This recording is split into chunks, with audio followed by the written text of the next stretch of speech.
प्रधानमंत्री नरेंद्र मोदी ने राष्ट्रमंडल खेलों में भाग लेने वाले भारतीय दल से किया संवाद। झारखंड की सलीमा टेटे का भी बढ़ाया हौसला। मुख्यमंत्री ने शिक्षकों की नियुक्ति प्रक्रिया में तेजी लाने का दिया निर्देश। विधि पोर्टल की ली जानकारी। अदालतों में लंबित मामलों के निष्पादन के लिए सरकारी अधिवक्ता और थानों को अलर्ट मोड में काम करने को कहा।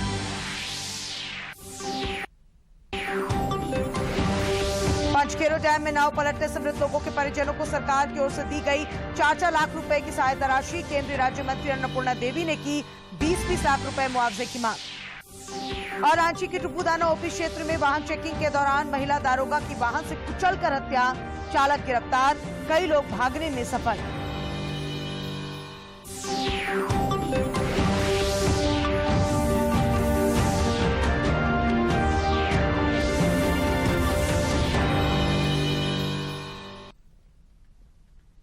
नमस्कार, खबरें झारखंड में आपका स्वागत है। मैं हूं अशीता आनंद और अब समाचार विस्तार से।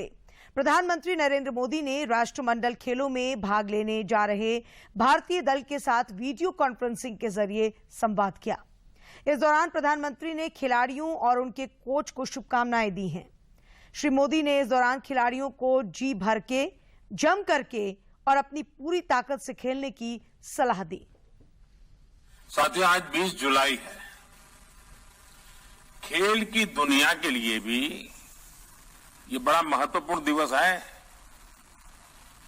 आप लोगों में से कुछ लोगों को जरूर पता होगा कि आज इंटरनेशनल चेस डे है। ये भी बहुत दिलचस्प है कि 28 जुलाई को जिस दिन बर्मिंघम में कॉमनवेल्थ गेम शुरू होंगे, उसी दिन तमिलनाडु के महाबलीपुरम में चेस ओलंपियाड की शुरुआत होगी।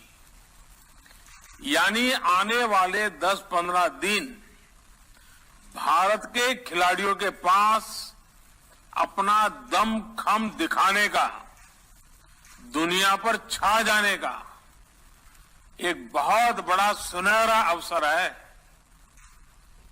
मैं देश के प्रत्येक खिलाड़ी को बहुत बहुत शुभकामनाएं देता हूं। साथियों, आप में से अनेक एथलीट पहले भी स्पोर्ट्स की बड़ी प्रतियोगिताओं में देश को गौरव के क्षण दे चुके हैं। इस बार भी आप सभी खिलाड़ी, आपके कोचेस उत्साह से, जोश से भरे हुए हैं। जिनके पास पहले कॉमनवेल्थ में खेलने का अनुभव है, उनके लिए खुद को दोबारा आजमाने का मौका है। जो 65 से ज्यादा एथलीट पहली बार इस टूर्नामेंट में हिस्सा ले रहे हैं, मुझे विश्वास है कि वो भी अपनी जबरदस्त छाप छोड़ेंगे। आप लोगों को क्या करना है, कैसे खेलना है, इसके आप एक्सपर्ट हैं।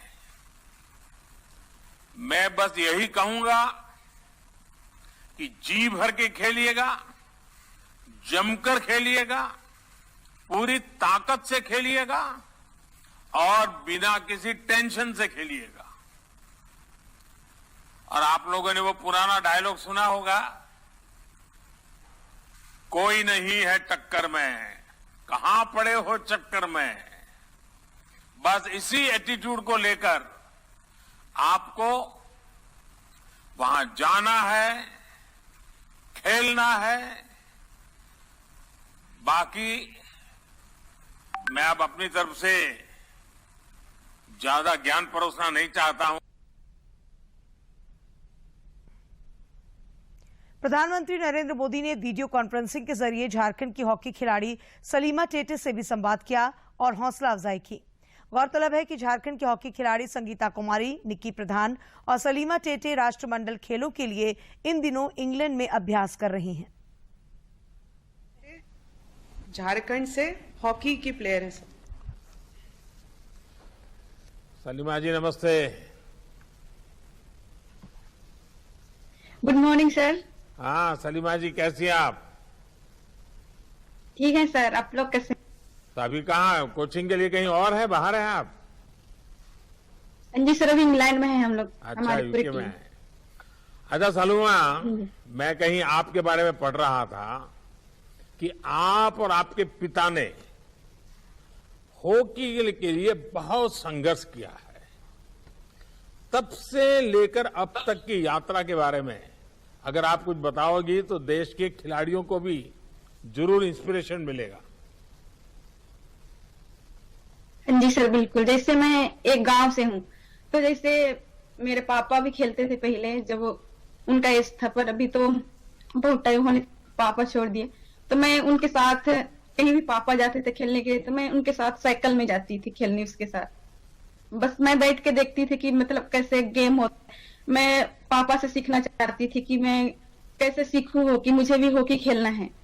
जैसे असुमता लकड़ा जैसे झारखंड से हुई, तो उनको मैं देखती थी कि मतलब इतने प्लेयर कैसे ये है, तो मुझे वैसे बनना है। तो मैं पापा के साथ साइकिल में जाती थी, फिर बैठ के देखती थी कि कैसे गेम होता है। तो बाद में धीरे धीरे मुझे समझ आने लगा कि बहुत कुछ दे सकता है अपना लाइफ को। तो मैंने पापा से ही सीखा है कि मतलब स्ट्रगल करने से हमें बहुत कुछ मिलता है। तो मुझे अपने फैमिली से, उनसे बहुत अच्छा लगता है मुझे कि उनसे मैंने इतना अच्छा नॉलेज सीखा है। क्या सलीमा, टोक्यो ओलंपिक में आपके खेल ने सभी को प्रभावित किया था और आपका वो अनुभव मैं समझता हूं अगर आप साझा करती हो टोक्यो वाला अनुभव, तो भी मैं समझता हूं सबको अच्छा लगेगा। हाँ जी सर बिल्कुल। जैसे हम ओलंपिक्स जाने से पहले आपसे भी बात किए थे, फिर अभी कॉमनवेल्थ आने से पहले भी हम ऑलरेडी हैं इंग्लैंड में, पर अब से पहले आपने हमें बहुत अच्छा मोटिवेट किया। जैसे टोक्यो ओलंपिक्स में भी हम जाने से पहले आपने हमसे सबसे बात की थी, तो हमें बहुत अच्छा लगा, फिर हमें बहुत ज्यादा मोटिव हुआ। तो बस यही है कि हम टोक्यो ओलंपिक्स में हम यही सोच के गए थे कि हमें कुछ करना है इस बार। तो हम इस टूर्नामेंट में भी हम यही सोच के आए हैं कि हमें करना है। जैसे टोक्यो ओलंपिक्स में हमें जैसे कोविड भी था, तो हमें बहुत डिफिकल्ट हुआ था। जैसे साई में बहुत ज्यादा हमें ऑर्गेनाइज किया हुआ था। जैसे पहले वहां बहुत अच्छा हमारे लिए ऑर्गेनाइज किया हुआ था कि हम टोक्यो में जाके बहुत कुछ सीख के आए, फिर अपने दम पर बहुत कुछ करके आए। तो बस आप लोग हमें ऐसे सपोर्ट कीजिए ताकि हम और आगे तक जाएं। जैसे टोक्यो ओलंपिक्स हमारी एक बहुत अच्छा पहचान थी, जैसे हमने बहुत अच्छा खेला हमारी टीम, तो हमें इसको कंटिन्यू रखना है सर। सलीमा, आप छोटी सी ही उम्र में कई बड़े अंतर्राष्ट्रीय मैच खेल चुकी है और मुझे पक्का विश्वास है कि ये अनुभव आपको आगे भी बहुत ही मदद करेगा।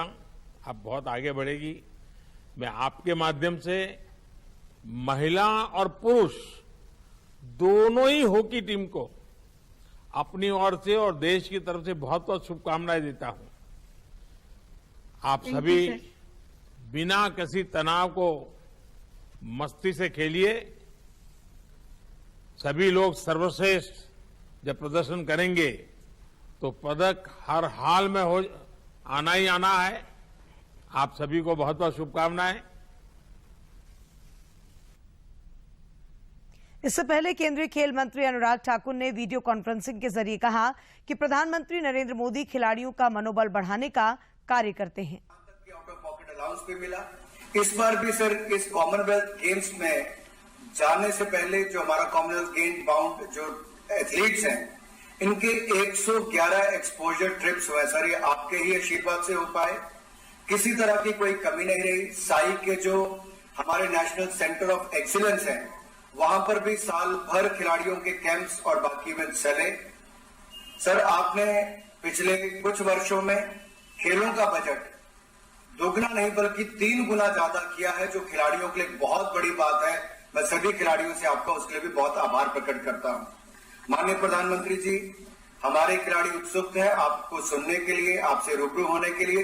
आप पार्लियामेंट सेशन के बावजूद भी अपना कीमती समय हमें दे रहे हैं। मैं एक बार फिर सबकी ओर से आपका बहुत बहुत आभार प्रकट करता हूं और आपसे निवेदन करता हूं कि आप माननीय खिलाड़ियों से एक एक करके बातचीत करें। आपका बहुत बहुत आभार। झारखंड समेत देश भर में पिछले कुछ दिनों से कोरोना संक्रमण का दायरा फिर से बढ़ता जा रहा है। देश में पिछले 24 घंटों के दौरान कोविड के 20,557 नए मामले सामने आए हैं, जबकि इस दौरान 18,517 लोग स्वस्थ भी हुए हैं। केंद्रीय स्वास्थ्य मंत्रालय के अनुसार देश में कोविड के 1,45,654 मामले सक्रिय हैं। इधर झारखंड में भी कोरोना के दैनिक और सक्रिय मामलों में लगातार इजाफा हो रहा है। राज्य में पिछले 24 घंटों में कोविड-19 के 193 नए मामले सामने आए हैं, जबकि 162 लोगों ने कोरोना को हराया है। राज्य में फिलहाल कोरोना के 1,067 सक्रिय मामले शेष हैं, जबकि रिकवरी रेट 98.54% पर बरकरार है। कोरोना के खिलाफ जारी जंग में देश में टीकाकरण अभियान तेज गति से जारी है। केंद्रीय स्वास्थ्य मंत्रालय के अनुसार देश में 200,67,76,000 से अधिक कोविड रोधी टीके लगाए जा चुके हैं। प्रधानमंत्री नरेंद्र मोदी ने देश में कोविड टीकाकरण का आंकड़ा 200 करोड़ पार करने पर इस अभियान में लगे स्वास्थ्य कार्यकर्ताओं को चिट्ठी लिखकर बधाई दी है। सभी टीके लगाने वालों को व्यक्तिगत रूप से प्रशंसा पत्र भेजकर दी बधाई।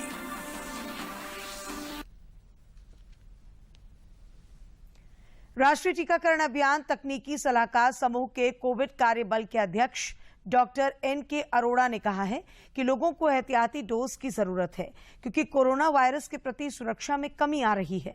उन्होंने कहा कि एहतियाती खुराक को मिशन मोड में आगे बढ़ाया जाना चाहिए, क्योंकि कई देशों में संक्रमितों की संख्या बढ़ रही है। कोविड वैक्सीन की डोज देने की आवश्यकता है, ये WHO की भी गाइडलाइंस थी। जो एहतियातन डोज दी जा रही है इस समय, इसके बारे में जो विचार विमर्श है एनटैगी में पिछले 8-9 महीने से चला है।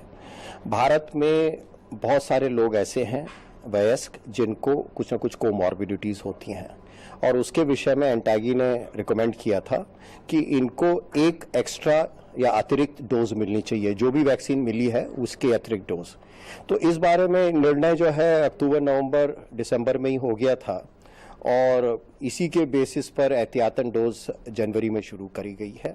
पहले बुजुर्ग लोगों में जो 60 साल से ऊपर, जिसमें कोमॉर्बिडिटीज बहुत ज़्यादा होती है, और बाद में 18 से 60 साल के लोगों के लिए भी किया गया है। इसके अलावा अभी जो आंकड़े हैं उसके हिसाब से लगता है कि 6 महीने के बाद एंटीबॉडी कम होने लगती है, इसलिए अंतराल भी कम कर दिया गया है। और भारत सरकार ने जो 15 जुलाई से अमृत महोत्सव कार्यक्रम शुरू किया है एहतियातन डोज का, उसमें मैं लोगों से रिक्वेस्ट करूंगा कि ज़्यादा से ज़्यादा लोग आएँ और इसका फ़ायदा उठाएं, जिससे जो हमारी प्रतिरोधक क्षमता का आवरण है। संसद के मानसून सत्र का आज तीसरा दिन है। विपक्षी सदस्यों के हंगामे के कारण आज लोकसभा की कार्यवाही दोपहर 2 बजे तक के लिए स्थगित कर दी गई। उधर राज्यसभा में भी हंगामे के कारण कार्यवाही दोपहर 2 बजे तक के लिए स्थगित करनी पड़ी। इस बात को सदन के अंदर कहा था कि आप मुख्यमंत्री हेमंत सोरेन ने स्कूली शिक्षा एवं साक्षरता विभाग को सभी श्रेणी के शिक्षकों की नियुक्ति प्रक्रिया में तेजी लाने के निर्देश दिए हैं। मुख्यमंत्री ने कल राजधानी रांची में स्कूली शिक्षा एवं साक्षरता विभाग की उच्च स्तरीय समीक्षा बैठक में राज्य के प्राथमिक, उच्च और +2 विद्यालयों में शिक्षकों की नियुक्ति की प्रगति की जानकारी ली। बैठक में श्री सोरेन ने मॉडल स्कूलों के संचालन और सरकारी विद्यालयों में ICT कार्यक्रमों की भी समीक्षा की। मुख्यमंत्री ने कहा कि विद्यालयों में शिक्षकों की कमी की वजह से पढ़ाई बाधित नहीं होनी चाहिए। इधर मुख्यमंत्री हेमंत सोरेन ने न्यायालय में लंबित मामलों के निष्पादन के लिए सभी सरकारी अधिवक्ताओं और थानों को अलर्ट मोड में काम करने का निर्देश दिया है। उन्होंने कल जैप IT द्वारा सभी जिला न्यायालय के लिए तैयार किए गए विधि पोर्टल की जानकारी ली। इस पोर्टल से सभी सरकारी अधिवक्ताओं, PP, APP, महाधिवक्ता कार्यालय और थानों को ऑनलाइन जोड़ दिया गया है। इसके माध्यम से न्यायालय में चल रहे मामलों की जानकारी मिलने के साथ उसकी मॉनिटरिंग भी की जा सकेगी।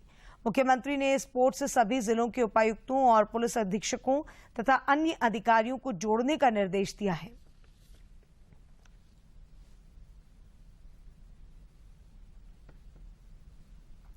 मुख्यमंत्री हेमंत सोरेन के निर्देश पर कोडरमा जिले के मरकच्चो स्थित पंचखेरो डैम में नाव पलटने से मृत लोगों के परिजनों को 4-4 लाख रुपए की सहायता राशि कल प्रदान की गई। गौरतलब है कि पंचखेरो डैम में रविवार को नाव पलटने से 8 लोगों की मौत हो गई थी। मृतकों का शव एनडीआरएफ की टीम और जिला प्रशासन के सहयोग से निकाला गया था।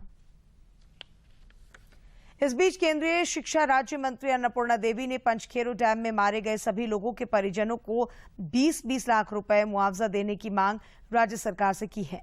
उन्होंने विधायक नीरा यादव के साथ कल गिरिडीह जाकर पीड़ित परिजनों से मुलाकात की और उन्हें ढांढस बंधाया।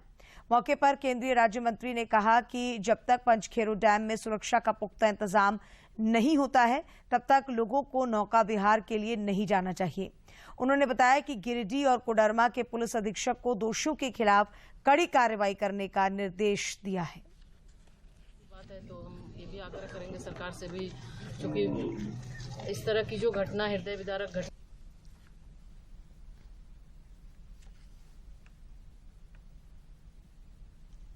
केंद्रीय DPI IT ministry of commerce and industries के अपर सचिव अनिल अग्रवाल ने कल चतरा जिले के टंडवा प्रखंड के विभिन्न पंचायतों में संचालित योजनाओं का स्थल निरीक्षण किया। इस दौरान अपर सचिव ने जल शक्ति अभियान के तहत कैच द रेन अभियान अंतर्गत कराए गए कार्यों का भौतिक सत्यापन कर अधिकारियों से जानकारी ली। मौके पर अपर सचिव ने अमृत सरोवर, तालाब निर्माण, डोभा निर्माण और मनरेगा के तहत बागवानी समेत वित्तीय वर्ष 2022-23 के इंटरवेंशन प्लान को 100% धरातल पर उतारने को लेकर अधिकारियों को निर्देश दिए। झारखंड राज्य बाल संरक्षण संस्था के निदेशक सह सदस्य राजेश्वरी बी ने जिलों में बाल कल्याण समिति के कार्यकलापों एवं उनके द्वारा बाल संरक्षण की दिशा में किए जा रहे कार्यों की समीक्षा की। इस दौरान उन्होंने पदाधिकारियों को सड़कों पर घुमंतू जीवन व्यतीत करने वाले बच्चों को चिन्हित करते हुए उनके पुनर्वास हेतु आवश्यक कदम उठाने का निर्देश दिया। मौके पर घुमंतू जीवन व्यतीत कर रहे बच्चों के हॉटस्पॉट को चिन्हित करते हुए विभिन्न प्रक्रियाओं के उपरांत मुख्यधारा से जोड़ने का भी निर्देश दिया। प्रधानमंत्री नरेंद्र मोदी ने इस महीने की 31 तारीख को आकाशवाणी से प्रसारित होने वाले मन की बात कार्यक्रम के लिए सुझाव आमंत्रित किए हैं। रेडियो पर मासिक कार्यक्रम मन की बात कार्यक्रम की ये 91वीं कड़ी होगी और इस ट्वीट संदेश में प्रधानमंत्री ने कहा कि वे नमो ऐप और mygov.in पर लोगों के सुझावों की प्रतीक्षा कर रहे हैं। प्रधानमंत्री ने कहा कि लोग अपने सुझाव टोल फ्री नंबर 1800-11-7800 पर भी रिकॉर्ड करा सकते हैं। अनकही विरासत की उम्मीदें नए भारत की। महीने के आखिरी रविवार का रहता है इंतजार। मलयाचल के आंचल से विंध्याचल के आंगन तक, ब्रह्मपुत्र के घाट से हिमालय के विस्तार तक होती है मन की बात प्रधानमंत्री के साथ। तो सुनिए इस महीने 31 जुलाई सुबह 11 बजे मन की बात आकाशवाणी और दूरदर्शन के सभी चैनलों पर। मन की बात के प्रादेशिक भाषाओं में अनुवाद का पुनः प्रसारण आप सुन सकते हैं रात 8 बजे आकाशवाणी और दूरदर्शन के सभी प्रादेशिक चैनलों पर। तो सुनिए इस महीने 31 जुलाई सुबह 11 बजे मन की बात। प्रतिबंधित मादक पदार्थ की तस्करी में संलिप्त चतरा जिले के 2 तस्करों को एनसीबी की बिहार के रोहतास जिले से गिरफ्तार किया गया है। गिरफ्तार तस्करों के पास से 390 ग्राम हेरोइन जब्त की गई है, जिसके अंतर्राष्ट्रीय बाजार में कीमत करीब 50 लाख रुपए आंकी जा रही है। दोनों तस्कर हेरोइन लेकर बस से बक्सर जा रहे थे। और अब बात मौसम की। राज्य भर में एक बार फिर मानसून के सक्रिय होने की संभावना है। मौसम विज्ञान केंद्र रांची के अनुसार दक्षिणी हिस्से में चक्रवात के आसार बन रहे हैं, जिसके कारण 23 जुलाई को राज्य के दक्षिणी और मध्य हिस्से में भारी बारिश हो सकती है। अगले 3 दिनों तक हल्के से मध्यम दर्जे की बारिश हो सकती है। साथ ही कई जिलों में वज्रपात की भी संभावना है। इसके लिए विभाग ने येलो अलर्ट जारी कर लोगों से सावधान रहने की अपील की है। इस बीच राज्य के कृषि मंत्री बादल ने कहा है कि राज्य भर में मानसून की बारिश की कल समीक्षा की जाएगी। उन्होंने कहा कि इस दौरान सुखाड़ की स्थिति की भी समीक्षा की जाएगी।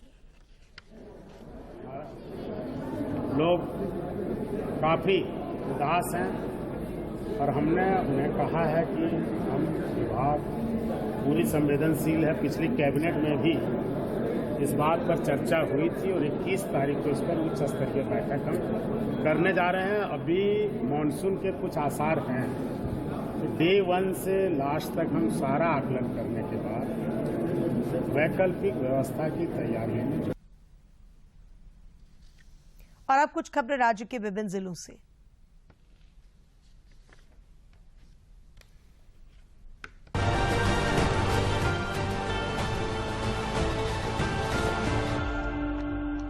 मुख्यमंत्री हेमंत सोरेन ने झारखंड राज्य विद्युत नियामक आयोग के तत्कालीन अध्यक्ष अरविंद कुमार, सदस्य RN सिंह और messrs Bihar foundry and casting limited के प्रोप्राइटर गौरव बुधिया के खिलाफ निगरानी जांच स्वीकृति दी है। इन पर 25,000 करोड़ रुपए की सरकारी राशि की अनियमितता का आरोप है। रांची जिले के तुपुदाना ओपी क्षेत्र के हुलहुंडू में वाहन चेकिंग के दौरान एक वाहन ने 2018 बैच की महिला दारोगा संध्या टोपनो को कुचल दिया, जिससे मौके पर ही महिला दारोगा की मौत हो गई। पुलिस मामले की छानबीन में जुटी है। रांची के उपायुक्त राहुल कुमार सिन्हा की अध्यक्षता में तकनीकी और सिविल वर्क्स की समीक्षा बैठक हुई। बैठक के दौरान भवन प्रमंडल, पेयजल एवं स्वच्छता विभाग, विद्युत आपूर्ति, पथ प्रमंडल के कार्यों की समीक्षा की गई। मौके पर उपायुक्त ने संबंधित विभागों के अधिकारियों को आवश्यक दिशा निर्देश दिए। हजारीबाग जिले की उपायुक्त नैन्सी सहाय ने समाहरणालय सभागार में GSLPS के अंतर्गत संचालित कार्य योजना के संबंध में बैठक की। समीक्षा के क्रम में पलाश मार्ट, FPO, विभिन्न उत्पादों के लिए कार्य योजना, दर निर्धारण एवं अन्य विषयों की विस्तार से चर्चा की गई। रामगढ़ जिले के उपायुक्त माधवी मिश्रा ने छत्तरमांडू स्थित इंडोर स्टेडियम कॉम्प्लेक्स और निर्माणाधीन स्विमिंग पूल का निरीक्षण किया। उपायुक्त ने कॉम्प्लेक्स के अलग अलग कमरों में खेल और जिम उपकरणों का जायजा लिया। उपायुक्त ने इंडोर स्टेडियम कॉम्प्लेक्स का नियमित संचालन शुरू करने के लिए कराए जा रहे कार्यों को जल्द से जल्द पूरा करने का निर्देश दिया। Jharkhand AIDS control society Ranchi के तकनीकी विशेषज्ञों के मार्गदर्शन में लोहरदगा जिले के हिंडाल्को इंडस्ट्रीज लिमिटेड द्वारा संचालित बगड़ू बॉक्साइट माइंस में 1 दिवसीय एड्स जागरूकता कार्यक्रम का आयोजन किया गया। झारखंड एड्स नियंत्रण सोसाइटी के तकनीकी विशेषज्ञ प्रदीप महतो ने लोगों को इससे बचाव की जानकारी दी। सरायकेला खरसावां जिले में जनता मिलन कार्यक्रम के तहत हर मंगलवार और शुक्रवार को सैकड़ों लोगों की समस्याओं का समाधान किया जा रहा है। उपायुक्त अरवा राजकमल ने बताया कि कार्यक्रम के तहत बेहतर सेवा देने के लिए 45 विभिन्न संगठनों को जोड़ा गया है। जामताड़ा जिले को अनीमिया मुक्त बनाने के लिए प्रशासन द्वारा 1 से 14 अगस्त तक सघन अभियान चलाया जाएगा। उप विकास आयुक्त अनिलसन लकड़ा ने बताया कि अभियान के दौरान सभी स्वास्थ्य केंद्रों पर बच्चों को अनीमिया रोधी खुराक दी जाएगी। पश्चिमी सिंहभूम जिले के चाईबासा में सड़क सुरक्षा को लेकर स्कूली बच्चों को जागरूक किया गया। परिवहन विभाग की ओर से लगातार लोगों के बीच जागरूकता लाने की कोशिश की जा रही है। इसी क्रम में DAV स्कूल के बच्चों को सड़क सुरक्षा के विभिन्न पहलुओं के बारे में जानकारी दी गई। देवघर स्थित श्रावणी मेला क्षेत्र में स्वास्थ्य विभाग की ओर से लगाए गए स्थायी और अस्थायी स्वास्थ्य शिविरों में कांवरियों को सेवा उपलब्ध कराई जा रही है। इन शिविरों और अस्पतालों में अब तक लगभग 14,000 से अधिक कांवरियों का प्राथमिक उपचार किया जा चुका है। इधर देवघर बाबा मंदिर प्रांगण से पुलिस ने 3 पॉकेटमारों को गिरफ्तार किया है। पूर्व रेलवे के CPRO एकलव्य चक्रवर्ती ने बताया कि भागलपुर के रास्ते चलने वाली ट्रेन संख्या 15625 देवघर अगरतला एक्सप्रेस 25 जुलाई को देवघर से चलने लगेगी। वहीं 23 तारीख को इस ट्रेन का परिचालन अगरतला से होगा। श्री चक्रवर्ती ने बताया कि श्रावणी मेला को लेकर इस ट्रेन का सुल्तानगंज स्टेशन पर 2 मिनट के लिए ठहराव दिया गया है।